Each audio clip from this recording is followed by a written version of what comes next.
గమనిస్తున్న అంశం ఏంటంటే లక్ష్మీ అష్టోత్తర శతనామ స్తోత్రము, కనకధార స్తోత్రం, ఈ రెండూ పారాయణ చేసిన వాళ్ళకి మాత్రం దారిద్ర్యం ఉండట్లేదండి. ఇది గమనించిన అంశం. బోళ్ళంత డబ్బులు వచ్చేయాలని కాదు, అప్పు లేకుండా లోటు లేకుండా బ్రతికితే అదే సంపద. అవునా లేదా చెప్పండి. ఇక్కడ అది ఇవ్వగలదు ఆ తల్లి చాలు. మనశ్శాంతి తృప్తి కలిగి నీ సాధన నువ్వు చేసుకోవడానికి కావలసినటువంటి సంపద అమ్మవారిస్తే చాలు కదండి. ఇంకేం కావాలి ఇక్కడ? అది ఇవ్వగలదండి కనకధార స్తోత్రం, అందులో సందేహం లేదు. అయితే మొట్టమొదటి అది ఇస్తుంది. చేస్తూ చేస్తూ ఉంటే నీకు జ్ఞానం కలిగి, కనకధార స్తోత్రంలో కనకం అంటే వెలుగు, ఆ వెలుగు జ్ఞానం, ఆ జ్ఞానం బ్రహ్మ విద్య ఇందులో కనబడుతుంది, ముక్తికి కూడా హేతు అవుతుంది. కనుక ఇక్కడున్న అమ్మలందరికీ చిన్న మనవేమిటి అంటే, సనాతన ధర్మం మీ చేతుల్లో ఉందమ్మా, అందులో సందేహం లేదు, మీ ద్వారానే. అందుకే మార్చేయడానికి ప్రయత్నించే వాళ్ళు కూడా అక్కాయి చెల్లాయి అని బయలుదేరి వీళ్ళే పాడు చేస్తున్నారు. అంతేకాదు, మీరే చేయాలి కానీ మగవాళ్ళు చేయకూడదు కాదు, వాళ్ళ చేత చేయించే బాధ్యత కూడా మీదే. ఎలా చేయించగలరో మీకే తెలుసు.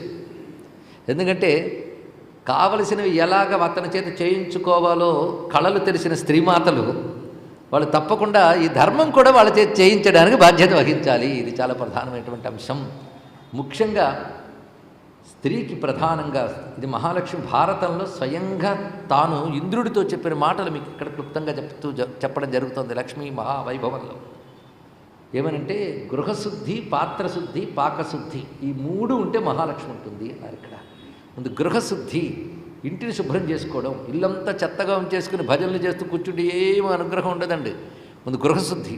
రెండవది పాత్రశుద్ధి, ఇది చాలా అవసరం. అంటు ముట్టు మైల ఇవి ఇంట్లో కాపాడాలి. అది నీట్ అండ్ క్లీన్గా తుడిచేయడం కాదు, ఇవి సదాచారం ఉంటేనే నిజమైన శుద్ధి. ఇది గ్రహించవలసిందండి. ఎందుకంటే వీటిని పాటించకపోతే పైశాచిక శక్తులు ఆవహిస్తాయని శాస్త్రం చెప్తుంది. ఈనాటికి అనుభవాలు కనబడుతూ ఉంటాయి. పాశ్చాత్య దేశాల్లో కూడా ఈ మధ్య పరిశోధనలు చేసి ఇవన్నీ గొప్పవి అని చెప్తున్నారు. వాళ్ళు చెప్తూ ఉంటే మనం వదిలేసుకుంటూ వెళ్ళిపోతున్నాం. ఇక్కడ ఎప్పుడు తెలుసుకుంటామో.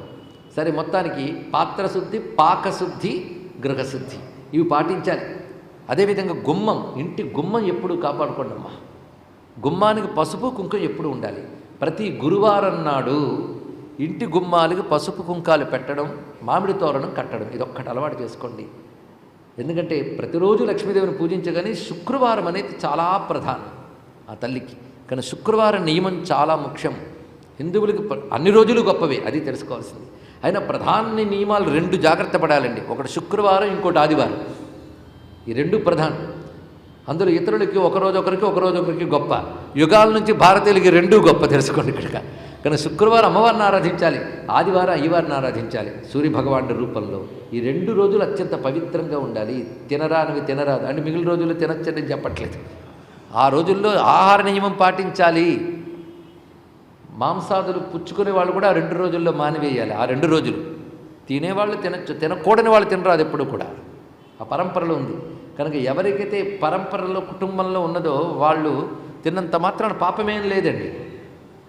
అయితే పరంపరలో కూడదని ఎవరికైతే ఉందో వారు తింటే మాత్రం పాపం ఉంటుంది. ఇది గమనించాలి ఇక్కడ. అయితే ఆ తినేవారు కానీ వదిలేస్తే మాత్రం యజ్ఞంతో సమానం. వదిలేయడం మంచిదే. వదలలేకపోతే నియమబద్ధంగా కొన్ని పర్వదినాల్లో విడిచిపెట్టి, పైగా హిందువుల్లో మాంసాహారులకు కూడా నియమాలు ఉన్నాయి. ఏది పడితే తినరు, ఎప్పుడు పడితే అప్పుడు తినరు. ఈ నియమాలు చాలు పవిత్రతను కాపాడడానికి. ఇది గమనించవలసిన అంశం. ఏవి చేసినా ఈ 2 రోజులు మాత్రం పవిత్రంగా. స్త్రీ మాత్రం శుక్రవారం నాడు తలంటుకోవడం చాలా క్షేమంకరం. పురుషుడికి శనివారం అన్నా ఆ రోజు శుభ్రంగా ఇంట్లో విశేషంగా అమ్మవారు పూజ చేసుకొని, వారానికి ఒక్కసారైనా సరే ఆవు పాలతో క్షీరాన్నం ఒక శుక్రవారం ఒక ఆదివారం పెట్టగలిగితే చాలా విశేషమండి. మంచి చిన్నవే. 2 పూట్ల దీపం ప్రతిరోజు ఉండాలి.